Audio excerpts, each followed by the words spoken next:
Hai guys, welcome back to my channel. Jumpa lagi dengan saya Vicky Himpong. Aku berharap kalian semua berada dalam keadaan yang sehat selalu. Video kali ini kembali lagi kita akan melakukan promosi kepada Mas AlipBaTa kepada para musisi dunia, para seniman gitar, yang dimana seperti biasa yang aku katakan bahwa kita akan memberikan berita atau kabar mereka tentang pemain fingerstyle asal Indonesia yang bernama Mas AlipBaTa. Sekali lagi kita tidak mengemis mereka untuk ayo reaksi AlipBaTa, tidak, tapi kita memberikan kabar, kita berikan berita informasi tentang Mas AlipBaTa. Siapa lagi yang memberikan informasi ini selain kita alipers? Ya, yang penting mereka sudah tahu ada pemain gitar fingerstyle AlipBaTa yang sangat mendunia, yang sudah diakui oleh gitaris-gitaris dunia seperti Brian May, seperti gitaris dari Avenged Sevenfold dan Lee Dragon Force. Banyak gitaris dunia yang melakukan apresiasi kepada Mas AlipBaTa dengan komentar tentang kepada mereka. Dan mereka harus tahu itu ya. Mereka harus benar-benar tahu bahwa Indonesia mempunyai AlipBaTa. Dan sekalipun mereka melakukan reaksi, itu adalah bonus yang kita dapatkan dari hasil promosi kita kepada gitaris-gitaris dunia. So far kita sudah mendapatkan 4 orang gitaris dunia yang setelah kita melakukan promosi di konten mereka, kita memberikan komentar yang banyak di sana. Akhirnya mereka melakukan reaksi kepada Mas AlipBaTa. Sudah mendapatkan 4 guys ya. Dan ya ada duka yang kita dapatkan dalam promosi tersebut guys, dimana ada salah satu gitaris yang asal Indonesia, ini gitaris cewek guys ya, dimana kita sempat melakukan promosi kepadanya. Dia melakukan cover dengan aransemen orang gitaris atau pemain fingerstyle yang dari luar negeri sana, dan kemudian kita memberikan komentar di sana, kita promosikan channelnya, kita mau agar supaya alipers semua juga bantu up dia supaya dia lebih semangat lagi, dengan aku memberikan komentar bahwa oke, next coba cover dengan aransemen Mas AlipBaTa. Akan tapi aku tidak tahu kenapa komentar saya dihapus. Padahal aku melihat kontennya dia cover lagu dengan aransemen pemain fingerstyle luar negeri, hanya memberikan tantangan untuk ayo cover dengan aransemen AlipBaTa. Tapi aku nggak tahu kenapa komentar saya dihapus. Tapi it's okay. Yang penting saya sudah mempromosikan dia kepada para alipers, dan alipers sudah mengunjungi dan memberikan support di sana. It's okay. Sekalipun komentar saya dihapus, aku tidak mempermasalahkan apa-apa. Yang penting aku sudah melakukan kebaikan. Oke guys, itu suka duka yang saya mau ceritakan kepada teman-teman untuk agar supaya don't give up ya, jangan menyerah, jangan berhenti untuk terus mempromosikan dan terus mengkawal karya Mas AlipBaTa di sana guys. Oke, dan kita akan sekali lagi ini ya, ada hal yang menarik ya. Di sini guys, kalian bisa melihat judulnya ini, Ervin Semugi, the father of the modern acoustic guitar. Ayah dari gitar akustik modern. Ya, mungkin Ervin Semugi ini dari Oakland, California, adalah seorang yang sangat jenius menciptakan gitar dengan suara yang mungkin sangat-sangat jernih. Kita akan mendengar di sana guys ya. Coba.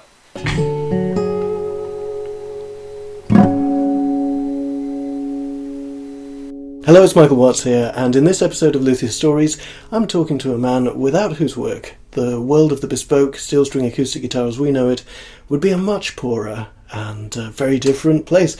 I'm talking, of course, of my dear friend, Ervin Semugi. Hello, Ervin. Hello, Michael. Nice to be here with you. It's lovely to be here with you. It really is. It's been a while. It has. It's best part of a decade since we first met, and I think the last time I saw you was that in Brighton. Oke, dari sini kita bisa mengerti sejarah-sejarah gitar akustik, string baja yang ada. Kita bisa belajar hal ini guys ya. And obviously a lot of this is just going to be us catching up, but inevitably there will be some sort of factual content as well. I think we can't really avoid that, can we?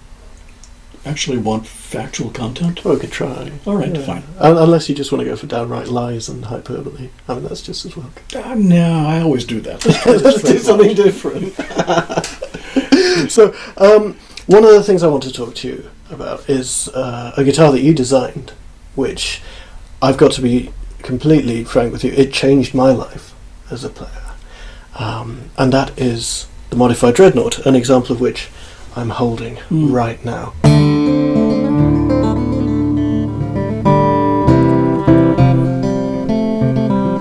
Kalian bisa mendengar kualitas suara gitarnya guys.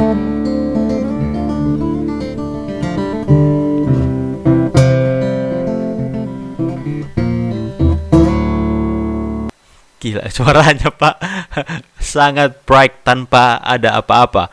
No equalizer, no reverb or effects were used. Tidak ada equalizer, tidak ada gema atau sound efek yang ditambahkan dalamnya, tapi suaranya seperti sudah memakai semuanya itu, guys. Kalian bisa mendengar bagaimana jika Mas AlipBaTa bermain dengan gitar ini. Ya ampun. Pastinya ini Mas AlipBaTa permainannya akan semakin, aku nggak tahu kalau Mas AlipBaTa pakai gitar ini, guys. Sedangkan saja Mas AlipBaTa memakai gitar yang standar seperti itu, hasil suaranya itu sangat bright. Apalagi jika Mas AlipBaTa bermain dengan gitar ini. Wow.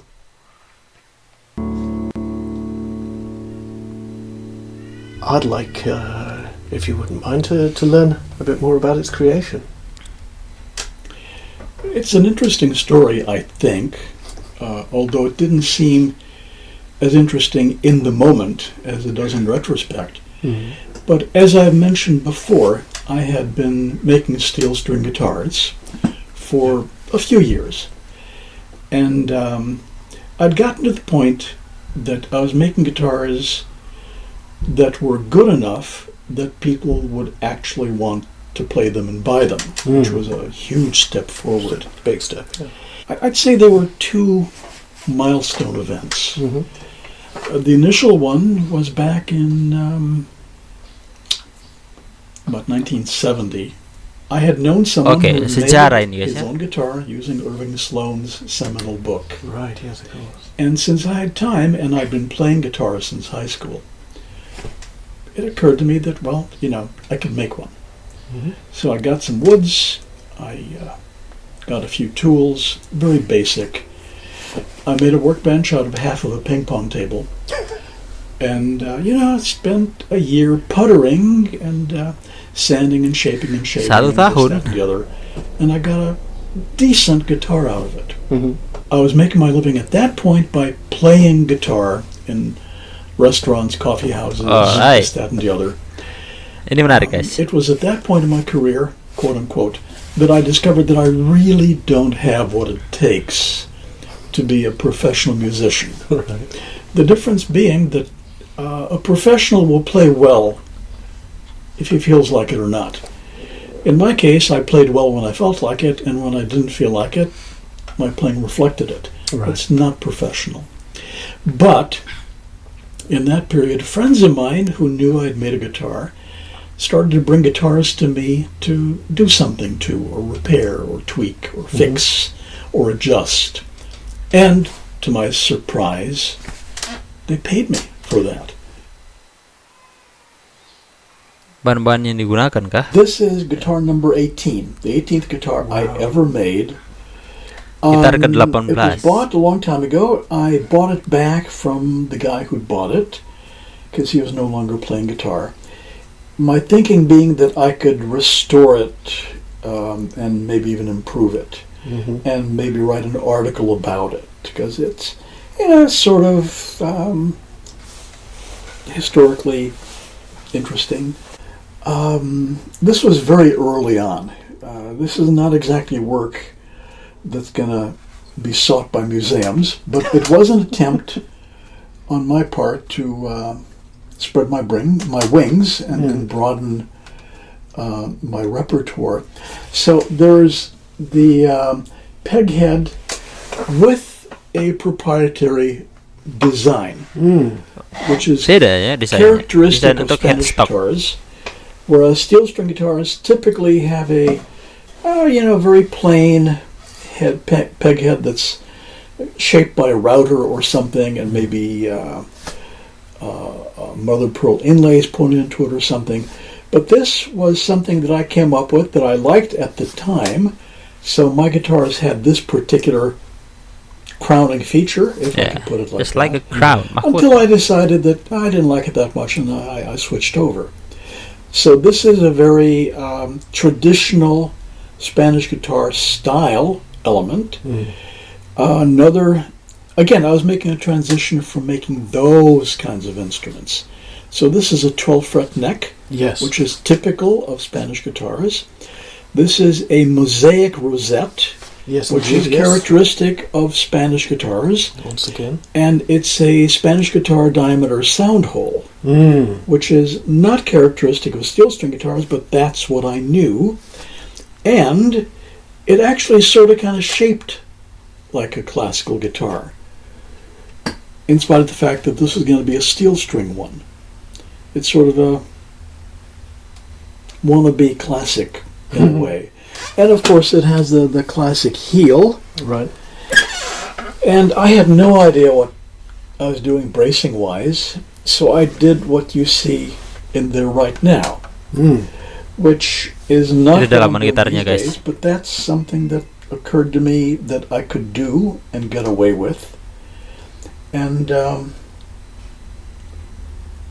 I'm undecided as whether to leave it and tweak it or replace it with something, I don't know, more modern. But I think I'd be interested in keeping the historical authenticity of this going Of course. by not changing it radically. You know, clean up the workmanship, the detail work, refinish it, all that kind of stuff. Spring.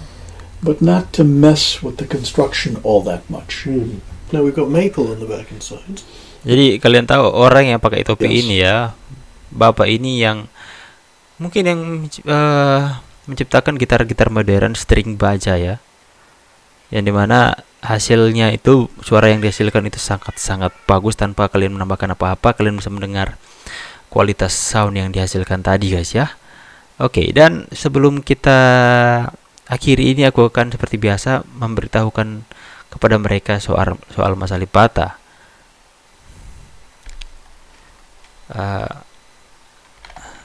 Nice guitar, by the way. Guitar, sir. That sounds so amazing. Okay, then please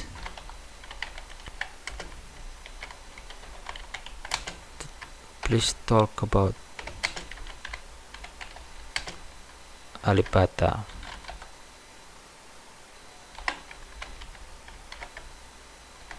Kita berikan sedikit informasi saja. He is a fingerstyle player. Fingerstyle player from Indonesia.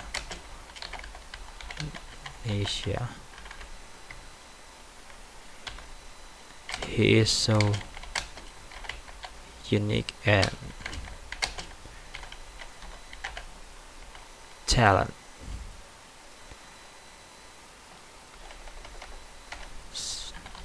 So talent.